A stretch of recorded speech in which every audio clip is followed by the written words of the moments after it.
خب حالا شاید بپرسین که چجوری برین غرفه خرید کنین. ببینین سرچ میکنین با سلام میزنین، سرچ میکنین با سلام میزنین جستجو، میرین سایت با سلام.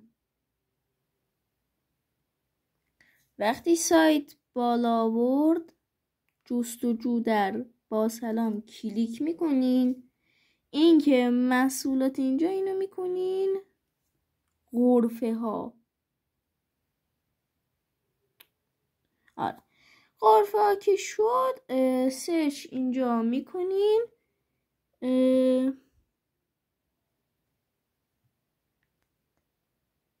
کیمدی سرای امیر. حالا که سرچ کردین این منتظر میمونین بیارم. وقتی که آورد اینجا میبینین یه دونه فقط غرفه تو این اسم است که چون تازه زدیم 2 فروش داشتیم که الان هم بسته فعلا داریم ارسال میکنیم.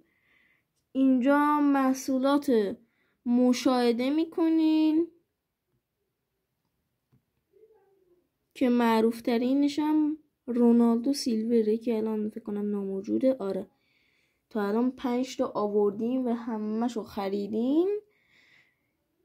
چطوری الان ثبت سفارش کنیم؟ اینو میزنین، رفتم به سبد خرید، بعد اینجا تایید و ادامه، عضو میشین تو با سلام، حالا شماره تلفن و این چیزا، بعد میزنین پرداخت آنلاین مستقیم نه از کیف پول. بعد اینجوری میشه که میاره.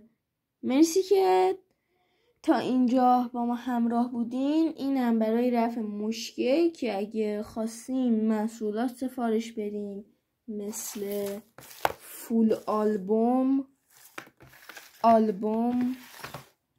جاکارتی کارت و چیزهای دیگه، حتما مطمئن باشی ارزون ترین جای ایران که کیمدی میفروشه همین غرفه با سلامه. حتما مراجعه کنین. امیدوارم که کارتا و محصولاتمون رو پسندیده باشید و سفارش بدین. ممنون. خداحافظ.